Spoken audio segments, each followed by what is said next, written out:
commençons avec un petit retour sur les GAMIC qui se sont déroulés la semaine dernière et qui ont pris la décision de remettre leur Lucien pour la catégorie média de l'année à tous les candidats nommés.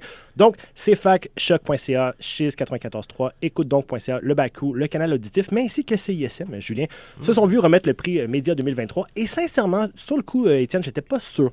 Pas totalement convaincu de la décision de l'équipe de Patrice Caron, mais force est d'admettre quand même qu'avec les nouvelles dont on parlait au début d'émission, avec, dans le fond, les fausses nouvelles qui vont commencer à sortir pour dénoncer Meta, les coupures horrifiques qu'on voit chez Radio-Canada, chez TVA dans les derniers mois, et là, avec l'annonce de l'édition canadienne de Reader's Digest qui cesserait d'être publiée le printemps prochain. Dramatique. Mais quand même, ils font partie du paysage média politique depuis 76 ans, de médias canadien, désolé. Eh bien, je crois qu'on n'a plus trop le choix, effectivement, d'appuyer tous les médias, grand public ou alternatifs. Donc, oui, bravo à tous les médias nommés au GAMIC. Vous le méritez, ce prix, parce que c'est bien beau de trouver des compromis avec Google, mais c'est pas suffisant. Et de voir des géants comme Meta rire en pleine face des médias traditionnels et qui en arrachent, mais ça me pue au nez. Personnellement, ça me donne juste l'impression que les membres du GAFA ont organisé un souper de cons avec les médias traditionnels comme Tête de Turc, et tout ce qu'on nous sert à manger, c'est du Marc Zucchini. Merci, mais non merci.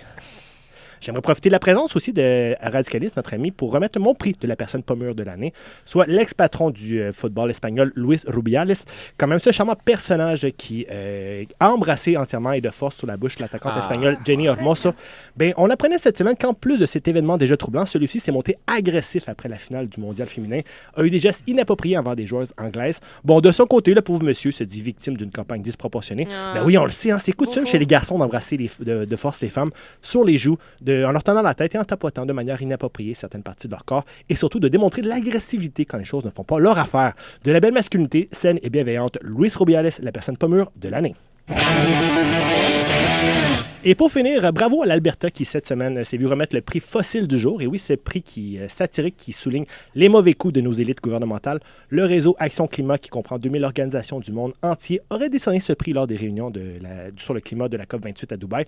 Ben oui, l'Alberta aurait obtenu cette magnifique reconnaissance, d'une part pour avoir assisté à des réunions environnementales avec un entourage de dirigeants du secteur pétrolier et gazier, aussi pour avoir omis d'informer les communautés autochtones des fuites d'une mine de sable bitumineux, ainsi que pour avoir suspendu les approbations pour les énergies renouvelables. On était tellement fiers de l'Alberta que la province s'est vue remettre un prix qui s'est vu très rarement décerné à des gouvernements non nationaux en raison des actions particulièrement troublantes de la première ministre Danielle Smith. Cependant, loin de moi de vouloir enlever les honneurs à notre belle Alberta que l'on aime tant, mais je pense quand même que le réseau Action Climat aurait pu s'inspirer de la décision du GAMIC et remettre le prix Fossile du jour à toutes les instances gouvernementales présentes à la COP28 pour bien souligner que c'est bien cute de se rejoindre à Dubaï pour prendre quelques cocktails et jaser entre les deux politiques, mais il faudrait arrêter de pleurnicher face aux actions dites dérangeantes des groupes écologistes qui tentent de sensibiliser la population et commencer à réellement agir au niveau environnemental.